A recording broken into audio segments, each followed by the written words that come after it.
Hey, this is Carman Van Scoik, and I'm the pastor of Celebrate Church in Missoula, Montana, and this is our YouTube channel. I wanted to thank you for joining us today. It's my desire that today's message inspires you, gives you hope, and encourages you in your walk with God. Enjoy the message. I want to follow up with something Ham said earlier. Should I call you Ham or Hamidi, or how do you want me to? It's Ham. All right, perfect. So Bacon said earlier. Sorry, and I just got to. He's got to own that. Since third grade. Since third grade. Okay, I'm not the first. All right. So I just want to follow up with something he said. He said this in so many words. We truly are glad that you are here today, and there are 5 core values that we have as a church. I don't know if you knew that or not, but there are 5 things that are very important to us as a church.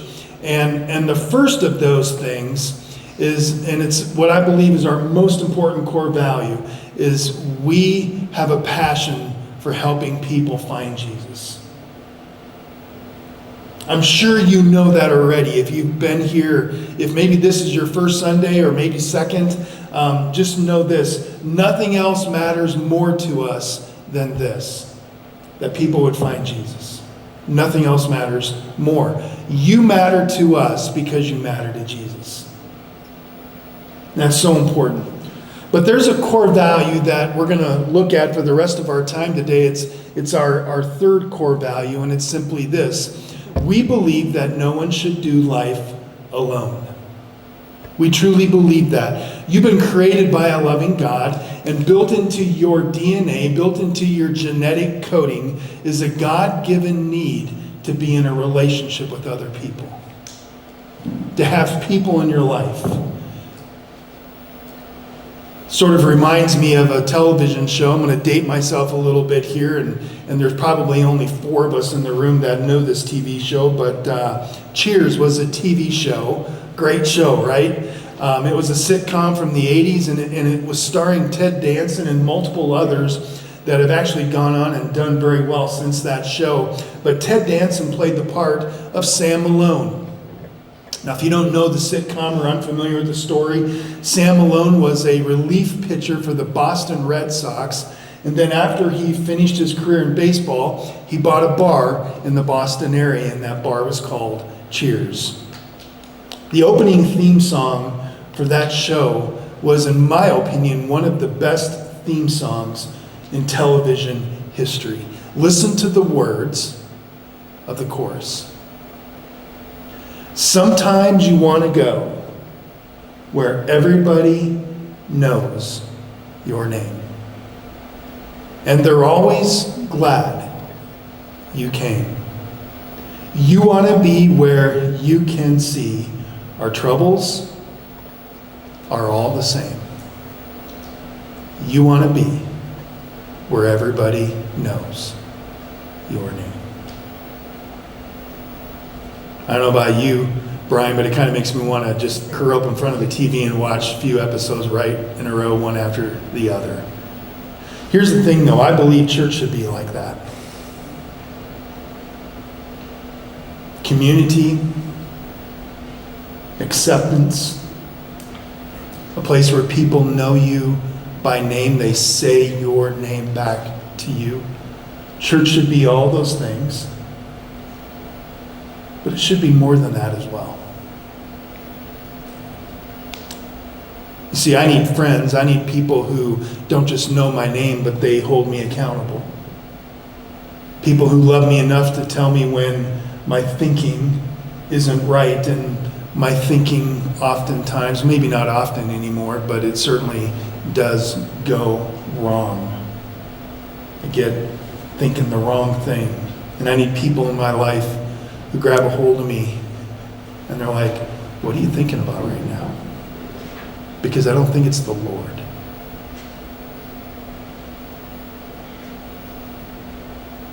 Someone who will say, time out, and stop me before I do something stupid, because we all at times believe things that just aren't true. Is that not a true statement? Can you just own that? And you know this, wrong thinking leads to stupid life choices. And there's all kinds of wrong thinking out there. You're right if I give you a couple of examples. Some people think this statement, and it's 100% not true, that the customer is always right. I'm just going to tell you, I've worked in sales. And some of the things customers believe leads to incredibly funny stories in the sales office. You people believe some very foolish things. The customer isn't always right. I mean, it's why you can go to almost any, if not every coffee shop today, and when they put a coffee in your hand and you drive away, somewhere on that cup is a statement that you already know, but they have to print the stupid statement on there already. The contents of this cup may be hot. It's made with boiling water. I think we know that. But at some point, some customer is the reason, the background to why that statement is now printed on every coffee cup. Just so you know, this might be hot. The customer isn't always right. Here's another one for you. Good things come to those who... Yeah, that's so not true. That's so not true. Now, I suppose it depends on who or what you're waiting for. I mean, Brad Paisley has this incredible song. It's a beautiful song about waiting on a woman. That's a true song because there's been many a man that has waited on a woman. And if yours is like mine, well, she's worth waiting for. But not all waiting brings about good things. I mean, if you wait too long, you might miss out. Here's one thing I've learned. It's better to make a decision. It's better to pull the trigger. It's better to make something happen. Sort of like what former President Teddy Roosevelt left behind as a wonderful example of making things happen. And he believed this. It's a great statement, part of a larger quote, but at the end of this larger quote, it says, he says this: "It's better to fail while daring greatly than to live life not knowing either victory or defeat." Stop waiting. And that's wonderful advice. Here's another statement. What doesn't kill you makes you... Yeah, you know that one. That's so not true. I mean, who here in this room has ever cried like a baby after smacking your little toe on a piece of furniture in the middle of the night? And I know it's not true because every time I do that still, I'm not stronger. I still cry like a little baby. It's not made me stronger, and I'm still alive, obviously, so it's not a true statement. There used to be a software program a long time ago called Microsoft Works. It didn't. I've seen giant prawns on a menu. They weren't that impressive. You ever heard of an unbiased opinion? It wasn't. Ever seen plastic silverware? They were white. Ever eaten airplane food? It wasn't. The point is, stop believing everything you hear. Here's another phrase. You ever heard this one? If mama ain't happy, ain't nobody happy. Well, actually, that one's true. You should actually base your life on that. Do everything in your power to make sure that mama's happy. That will win the day every time. And if you're married, well, happy wife, happy life. 100% true. But here's what I know. People believe some strange things that they think is in the Bible. There's phrases, there's statements, and you've heard these statements, and people begin those statements by saying, you know, in the Bible it says, and then they say something, and there's a lot of times when what they say they think is in the Bible is not in the Bible. For example, you ever heard this phrase? When God shuts a door, he opens a window. As your pastor, I just want to be honest with you. I don't think God does that. When he shuts a door, what he's wanting you to look for is not another way to get in to the situation you were looking for. He wants you to look for him, not for another way. And all this leads me to the most common belief, the most common statement that is made by people in regards to the church. They say something similar to this: well, I don't need the church to be a Christian. I don't need others. Jesus is all I need. I want you to hear me clearly. That's poor thinking. And it's actually very bad theology. I'm going to show you why. And here's what happens when you have poor theology.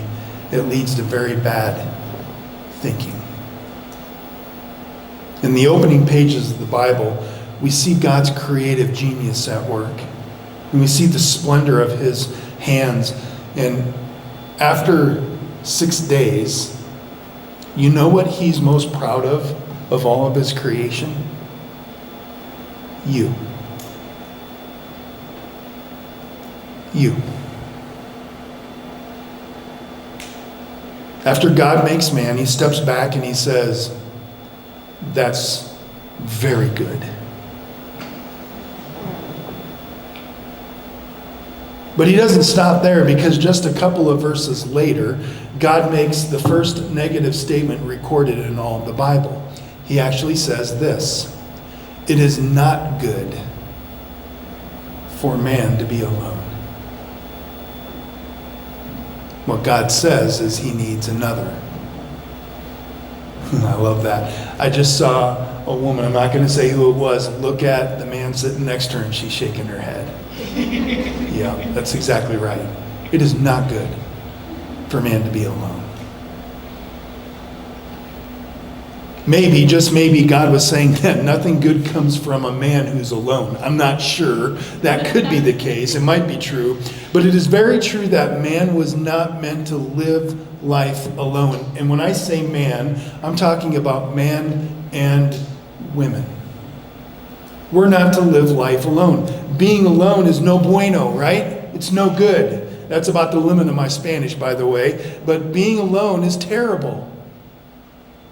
And so, following creating man, God created woman, and God gave her to Adam. And so when a self-proclaimed Christian tells me that they don't need other Christians, or need other people in their life, or they don't need to be a part of the church, it actually breaks my heart, because God made it clear that man was not meant to live life alone. It's interesting because Adam, have you ever thought about this? Adam had God. When God looked at the scenario, Adam had God. He wasn't alone. He had God.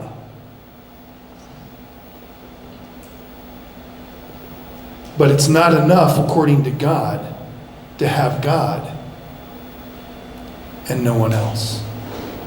And so God created another. And I think it's important for us to pay attention to what God is teaching us. You are not meant to do life alone. Stina and I have lived here 6.5 years now. It's kind of hard to believe. And when we moved here in 2019, we had no friends. Well, we had friends, they just didn't live here. And so we moved to Missoula, and the only people we knew were the people who hired us. And so we knew our fellow employees and our employer, but that was it. And we moved here believing that God wanted us to start a new church. And it was exciting, this idea, this calling that God had upon our life. It was exciting, but it was also challenging because we didn't know anyone, right? And then God brought Brian Robinson into my life. And it's a great story. I'd be happy to give you the longer version of that someday, but for the purpose of our time this morning, just know that God kind of made an arrangement for Brian and I to meet. And we had a conversation, I don't know, it was maybe 10, 12 minutes long. And at the end of that conversation, I just simply asked Brian, do you think you and your wife would be interested in going out to dinner with my wife and I? I'll buy. And Brian, being the intelligent man, said, absolutely, you can buy dinner for my wife and I. And so we went out for a steak dinner at Jaker's, which is no longer there. But that's all right. That place serves fantastic Mexican food, by the way. But we went out for dinner. And it was during that dinner that my wife and I shared our story about how we ended up in Missoula.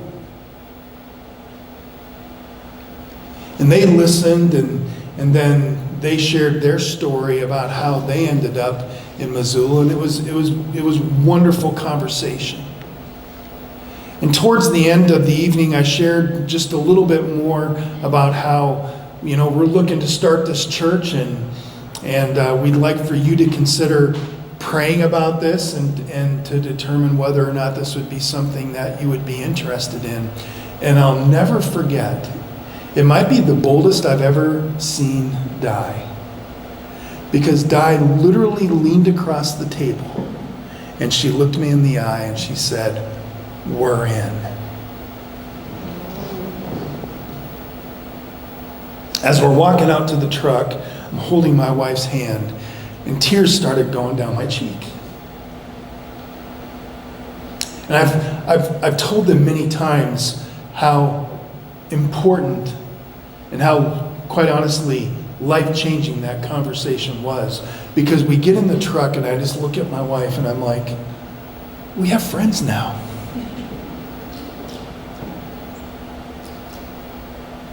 Not only that, our church doubled.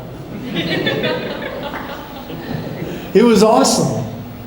And the church actually doubled the next week when a family joined the church. And it's what's interesting about me saying that, our church doubled on September 14th again when we started the service down in Stevensville. Now, why do I tell you that?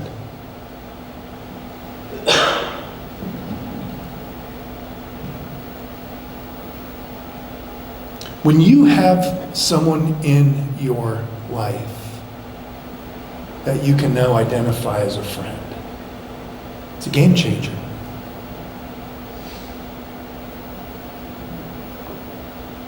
I felt in that moment I could call Brian now with a problem. I don't know that I ever have yet. That day will come, and it will probably be significant and big, and I'll be glad you're in my life. But the point is, when you know someone, it's a game changer. When you know someone who says, they say, we want to do life with you. That's how it felt. That's how I took it when we got in our vehicle.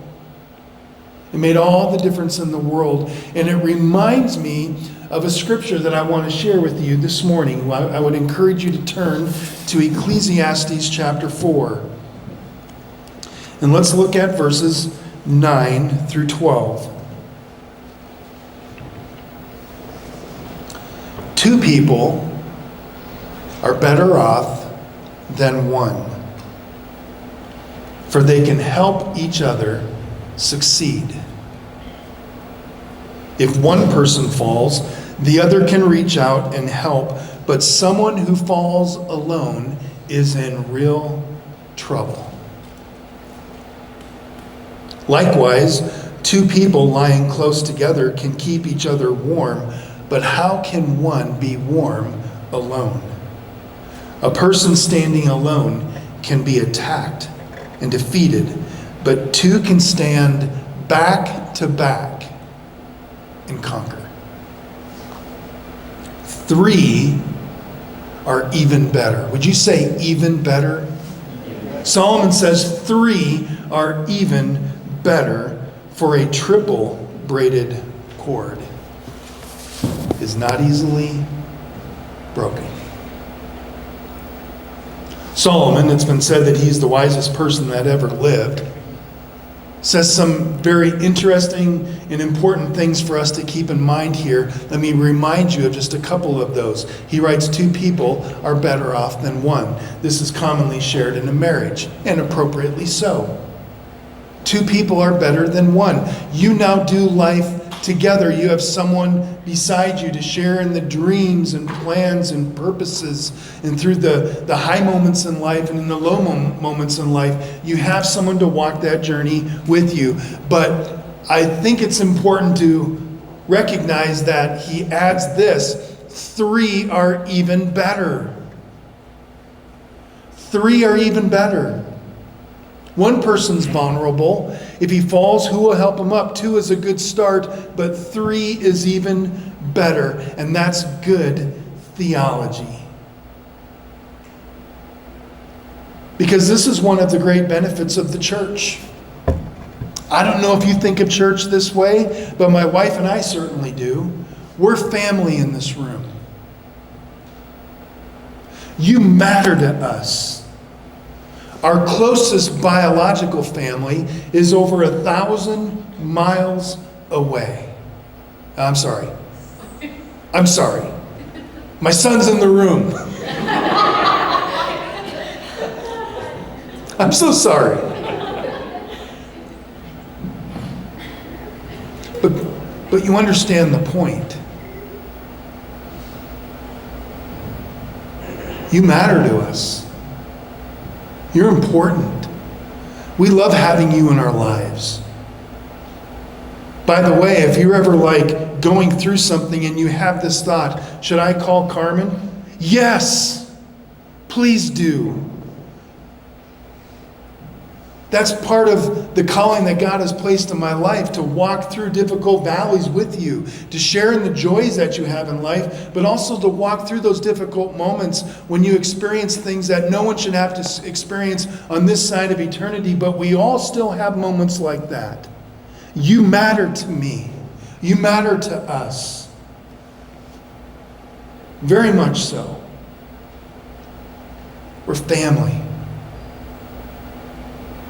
I have your back. You have mine.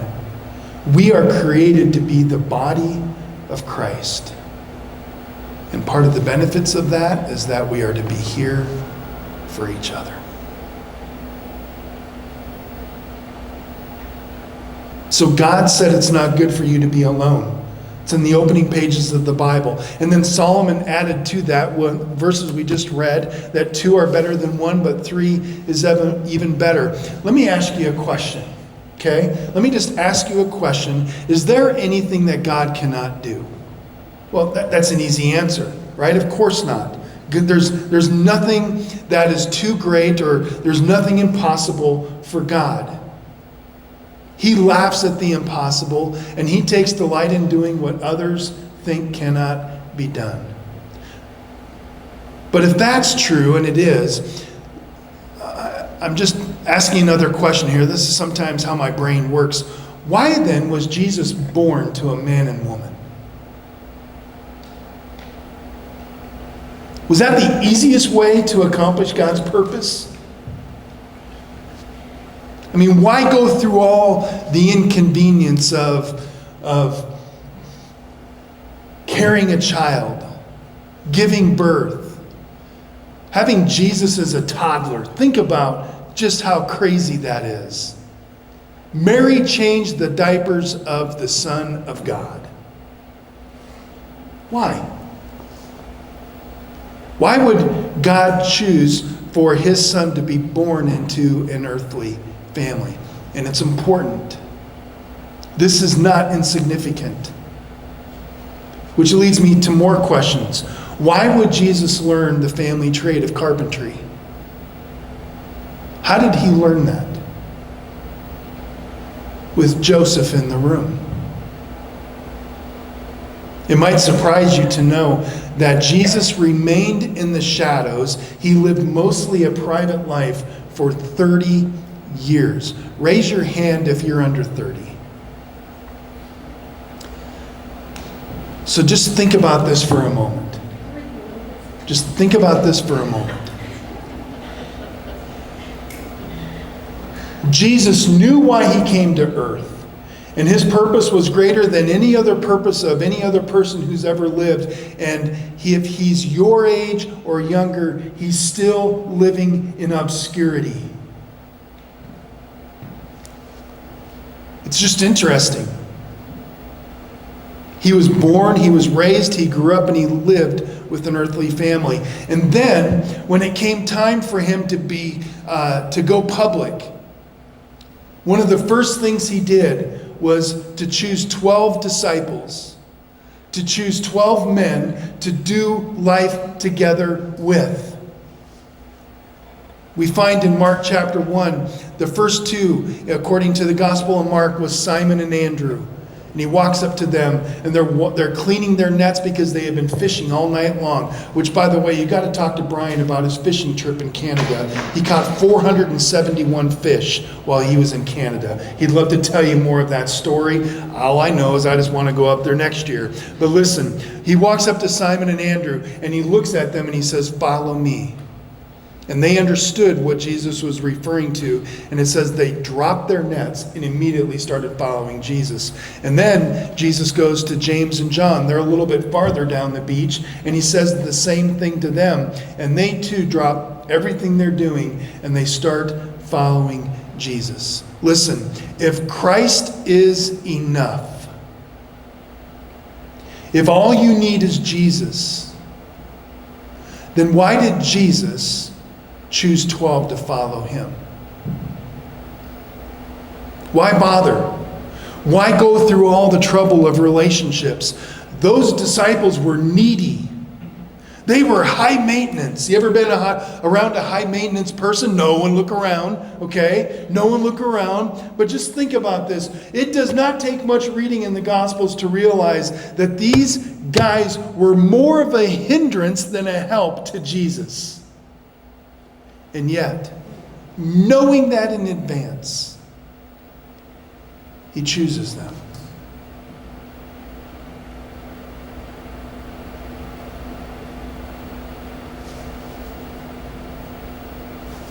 The end of Jesus' life, his last night before his death, he turns to his disciples and he asks them to be with him. He wanted them with him. Why? Because it's awful to go through life alone, especially when you're going through difficult circumstances. So Jesus asked them to be with him in the most awful of experiences a person has ever gone through. Why? Because being alone is no good. There's an African proverb, it's one of my favorite. If you want to go fast, go alone. But if you want to go far, go together. I can think of no one who modeled this better than Jesus. We're talking about him 2,000 years after his death, and we worship him 2,000 years after his resurrection.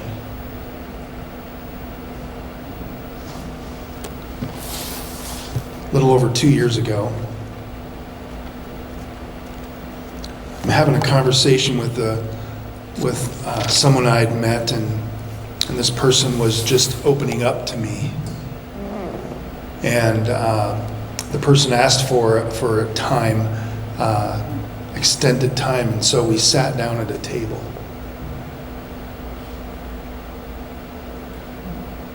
And the conversation resulted in this person just opening up,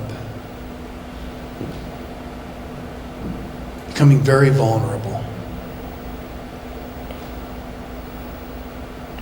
Listen to the words that I actually wrote down because I didn't want to forget them.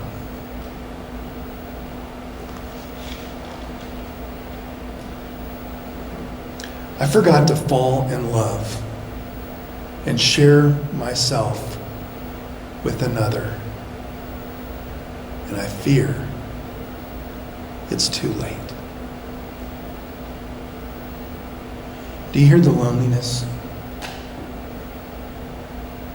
Do you hear the pain of, I wish I had done something different? But now I'm at a point in my life where I feel like it's too late.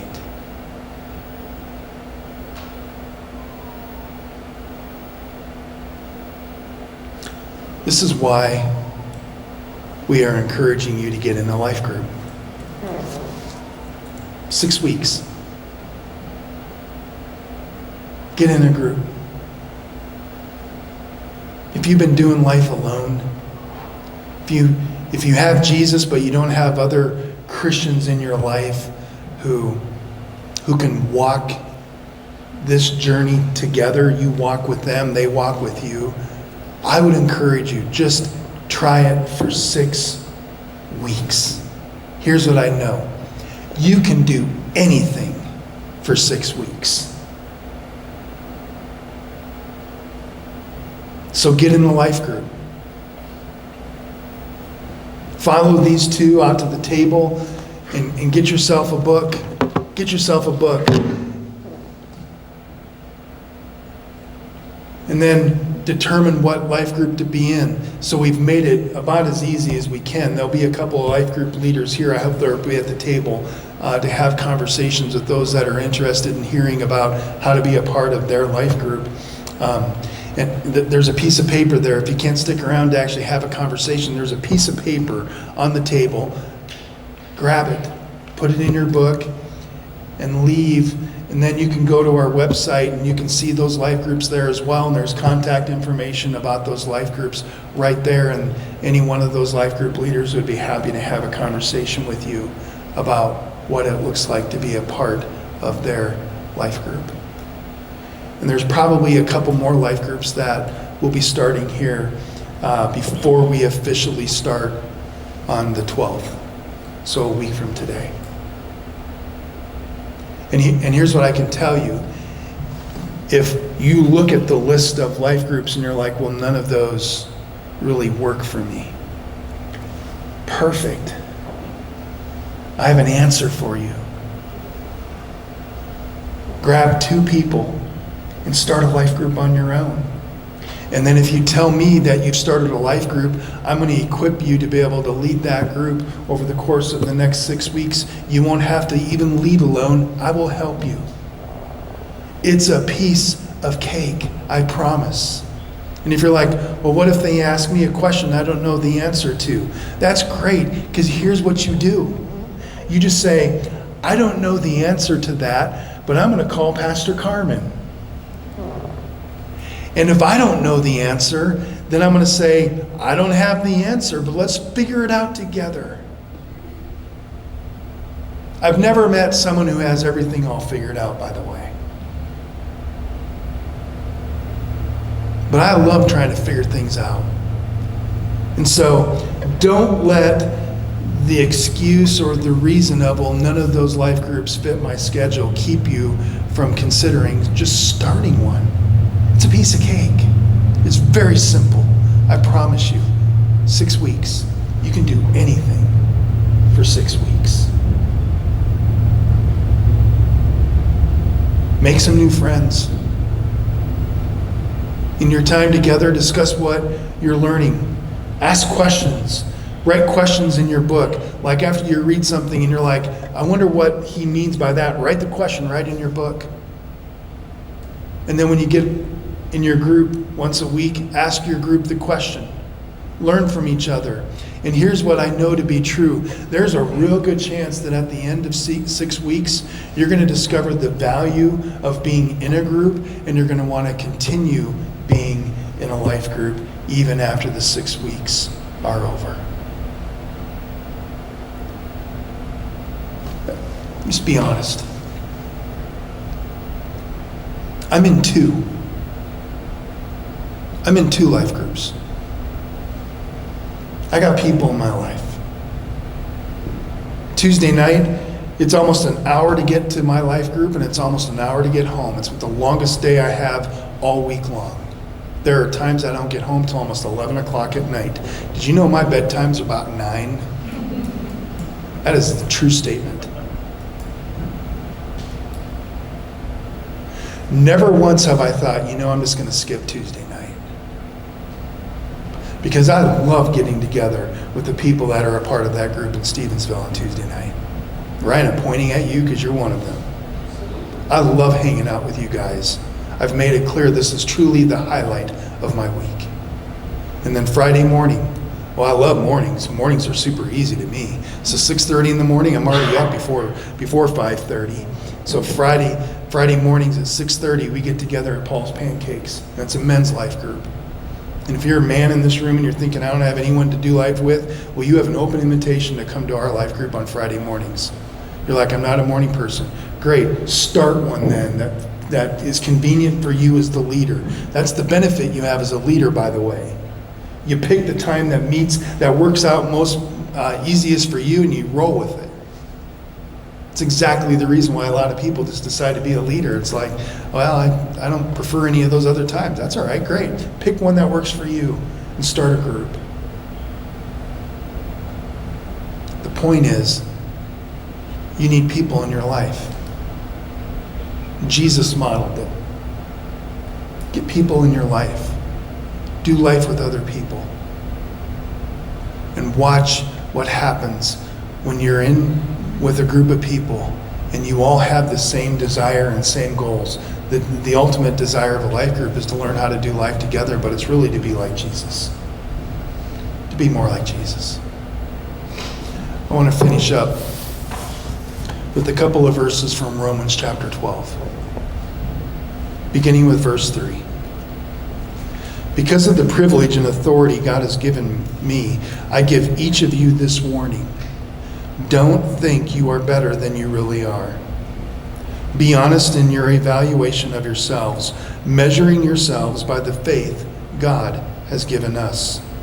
Just as our bodies have many parts and each part has a special function, so it is with Christ's body. We are many parts of one body, and we all belong to each other. Here's the beauty of what we just read. I belong to you. You belong to me. We're in this together. It is an honor for me to serve as your pastor. Thank you for that privilege, church. I'm so glad we do life together. Let's pray.